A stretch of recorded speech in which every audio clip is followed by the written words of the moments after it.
lumière de sa face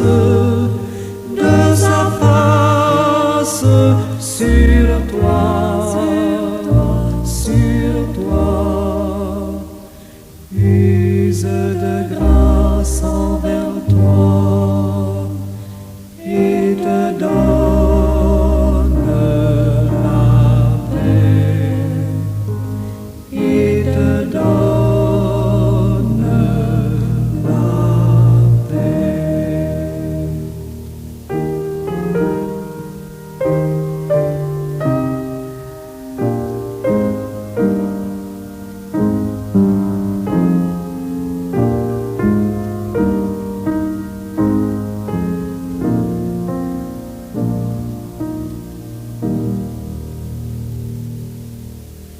L'Éternel te bénisse, l'Éternel te bénisse et te garde, fasse lever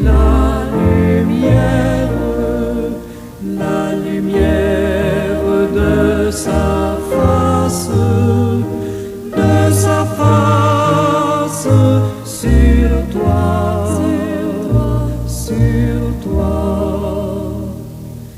use de grâce envers toi et te donne la paix, et te donne la paix.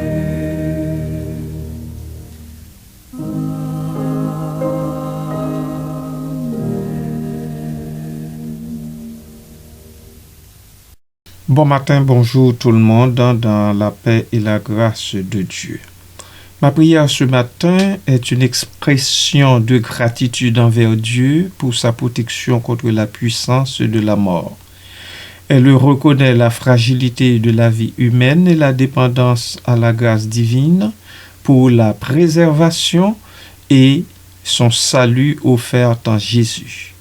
Elle est une reconnaissance de la puissance de Dieu sur la vie et la mort et une supplication pour une protection continue et une vie vécue en accord avec sa volonté.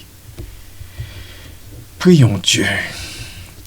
Seigneur éternel, Dieu créateur de toutes choses, source de vie et de lumière, nous venons devant toi avec des cœurs remplis de gratitude et d'humilité. Nous te remercions pour le don précieux de la vie, pour chaque souffle que nous prenons, pour chaque jour que nous passons sous ta protection bienveillante. Nous reconnaissons, Seigneur, notre fragilité et notre mortalité. Nous sommes comme l'herbe des champs qui fleurit le matin et se fane le soir. Nous sommes conscients de la puissance de la mort qui rôde autour de nous, cherchant à nous engloutir. Mais tu es notre refuge, notre forteresse, notre bouclier. Tu es celui qui nous protège de la puissance de la mort, celui qui nous garde en vie lorsque tout semble perdu. Tu es celui qui nous donne l'espérance de la vie éternelle par la résurrection de ton Fils Jésus-Christ. Nous te remercions, Seigneur, pour toutes les fois où tu nous as sauvés de dangers imminents, où tu nous as guéris de maladies graves, où tu nous as consolés dans nos moments de deuil. Nous te remercions pour ta présence constante dans nos vies, pour ton amour inconditionnel, pour ta miséricorde infinie. Nous te remercions pour la protection que tu accordes à nos familles, à nos amis, à nos communautés. Nous te prions de les garder en sécurité, de les préserver de tout mal, de les conduire sur le chemin de la justice et de la paix. Nous te remercions pour la promesse de la vie éternelle, pour l'espérance que nous avons en toi. Nous croyons que même si nous mourons, nous vivrons, car tu es la résurrection et la vie. Nous croyons que tu nous accueilleras dans ta gloire, où il n'y aura plus de douleur, ni de souffrance, ni de mort. Merci Seigneur pour notre peu de foi soutenue par toi. Béni soit ton nom à toujours et à perpétuité. Amen.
La mort.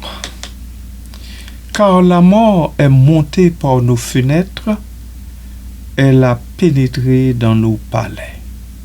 Jérémie chapitre 9, verset 21a. Cette maxime biblique tirée du livre de Jérémie est une image poignante et terrifiante de la destruction et du malheur qui s'abattent sur une société.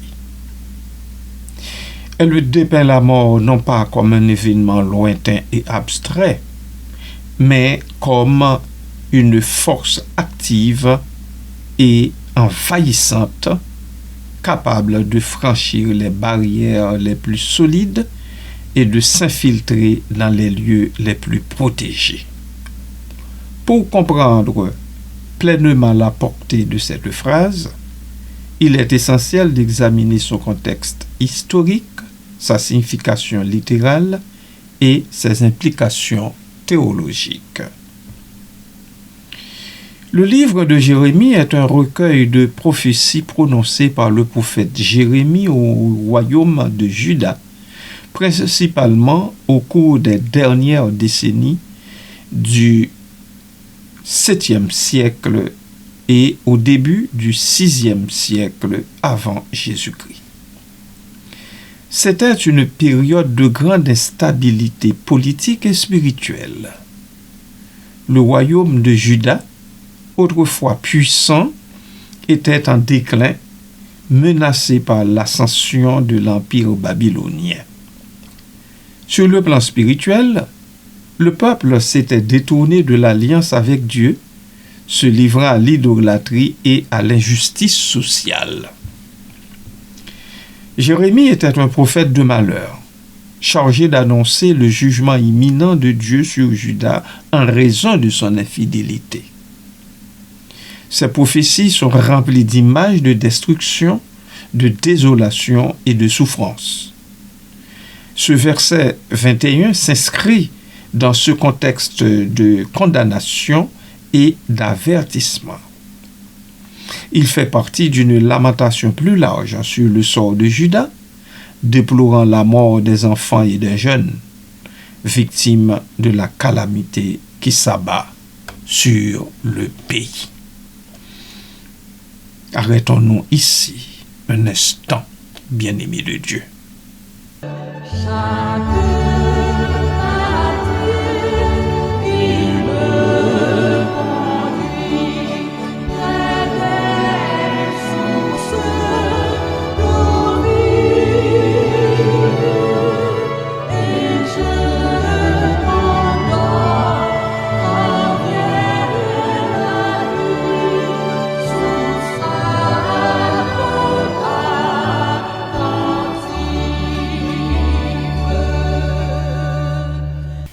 Analyse littérale du texte.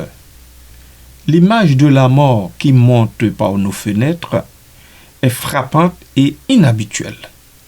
Dans l'Antiquité, les fenêtres étaient considérées comme des points vulnérables dans une maison, des ouvertures par lesquelles des intrus pouvaient s'introduire. L'idée que la mort puisse emprunter ce chemin suggère qu'elle est une force insidieuse et implacable, capable de contourner les défenses et de pénétrer là où elle n'est pas attendue. L'expression « pénétrer dans nos palais » renforce cette idée.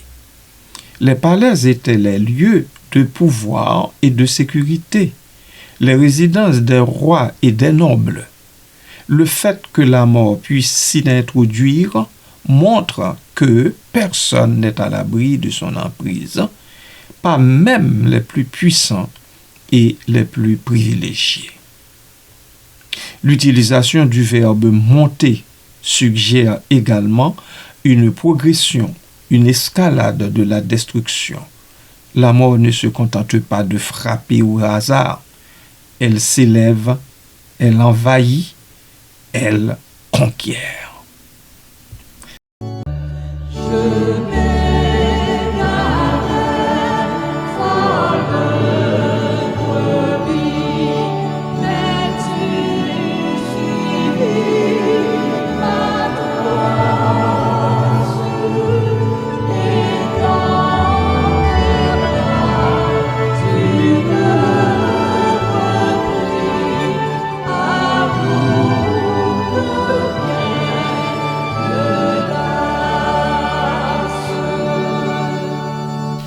Interprétation théologique et symbolique.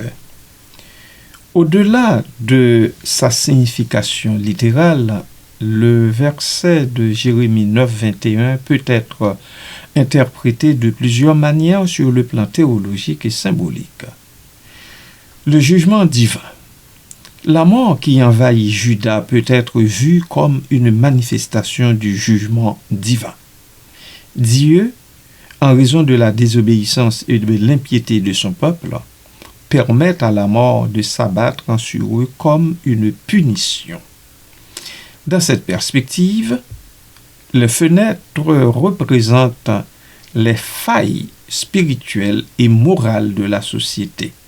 les ouvertures par lesquelles le mal a pu s'infiltrer. Les conséquences du péché. Le verset peut également être interprété comme une illustration des conséquences inévitables du péché. Le péché, en rompant l'alliance avec Dieu, ouvre la porte à la destruction et à la mort. Les fenêtres symbolisent plutôt alors les choix et les actions qui conduisent à la ruine. La fragilité de la vie. L'image de la mort qui pénètre dans les palais souligne la fragilité de la vie humaine, même dans les circonstances les plus favorables. La richesse, le pouvoir et le statut social ne peuvent protéger de la mort. Ce verset rappelle l'importance de la repentance et de la recherche de Dieu avant qu'il ne soit trop tard. La mort spirituelle. Enfin, le verset peut être interprété comme une métaphore de la mort spirituelle. La mort qui envahit les cœurs et les esprits, qui étouffe la foi et l'espérance. Les fenêtres représentent alors les influences négatives et les tentatives qui éloignent de Dieu. Je m'arrête encore un instant ici pour souffler un peu.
Application contemporaine.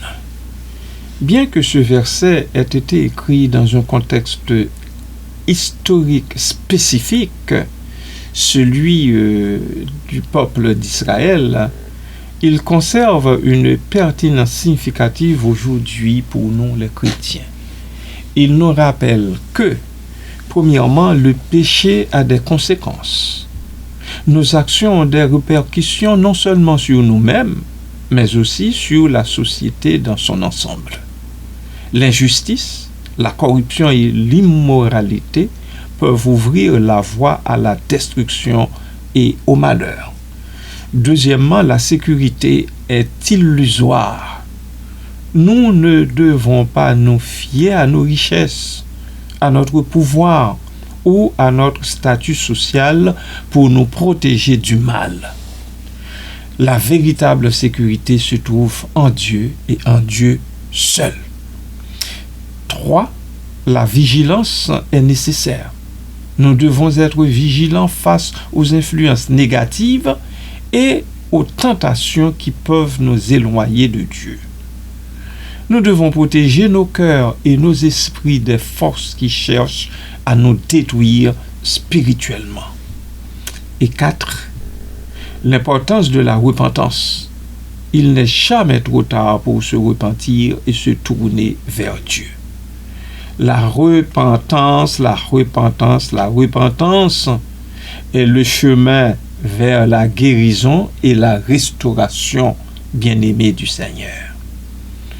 En conclusion, la maxime « car la mort est montée par nos fenêtres, elle a pénétré nos palais » est une image puissante et multiforme de la destruction et du malheur. Elle nous rappelle les conséquences du péché, la fragilité de la vie et l'importance de la repentance. Elle nous invite à la vigilance spirituelle et à la recherche de Dieu comme source de véritable sécurité et de vie éternelle. Elle est un avertissement, mais aussi un appel à l'espoir et à la transformation. N'ayez pas peur de la mort, bien-aimés du Seigneur. Confiez-vous en Dieu et remettez-vous à votre Seigneur, à votre Sauveur, Jésus-Christ. Amen.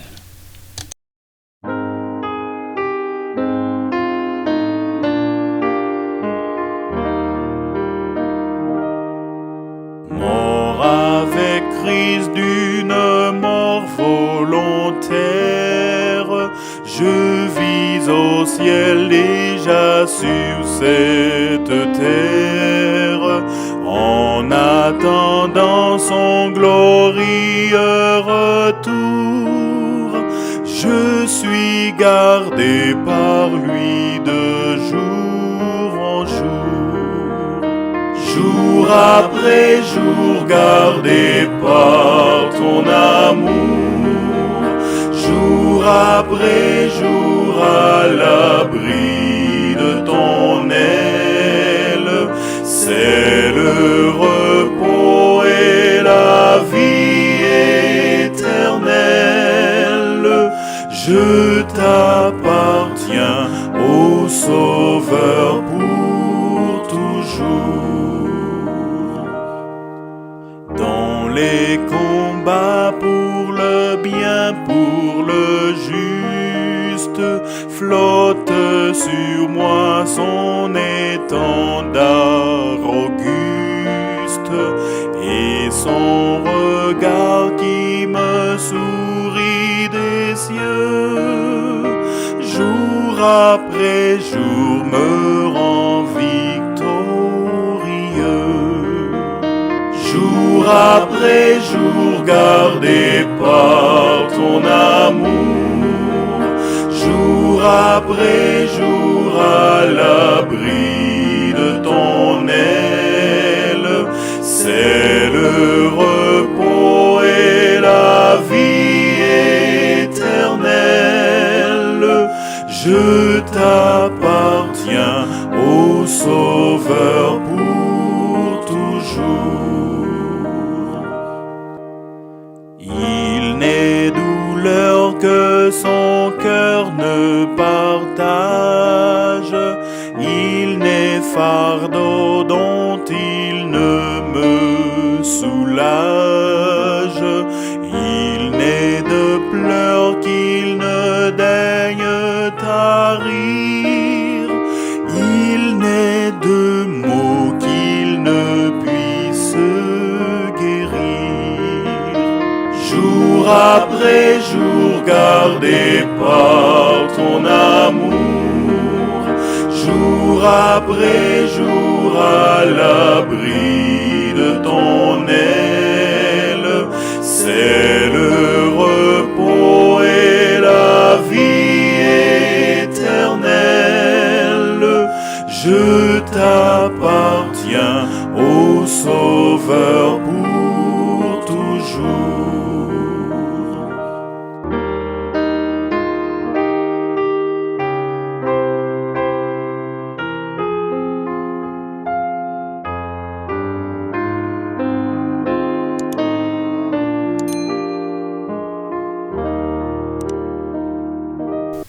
Éternel, merci de nous garder constamment dans ton collimateur.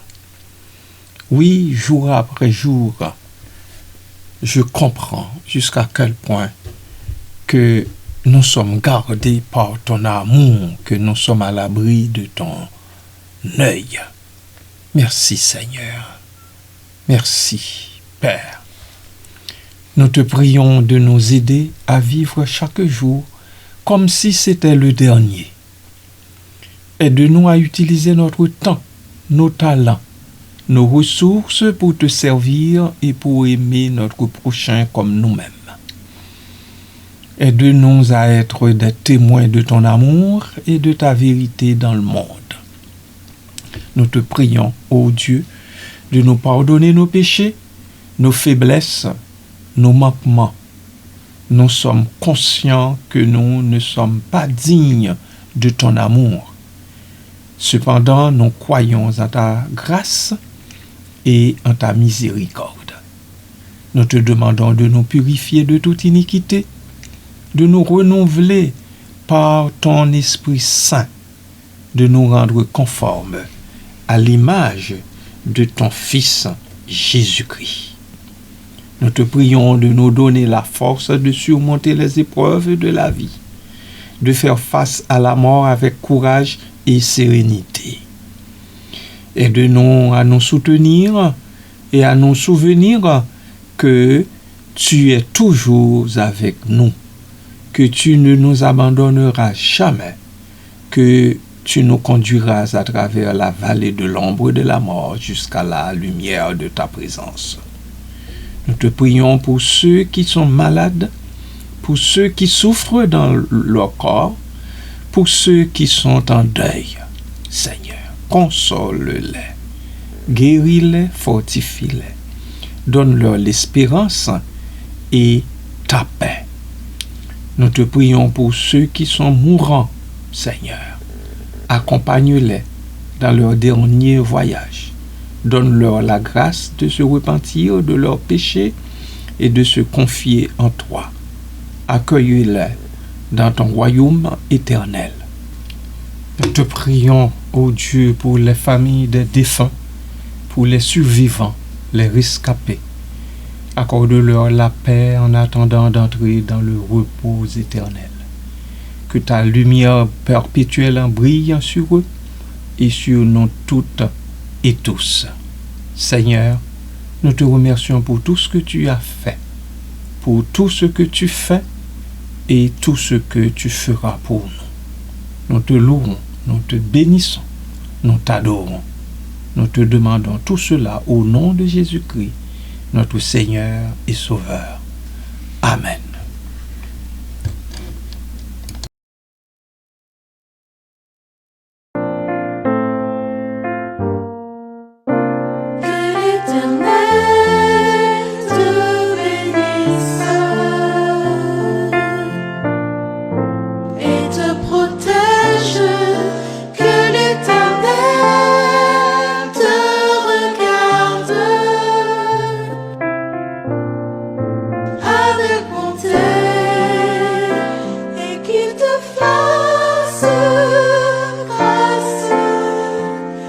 Qu'il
te fasse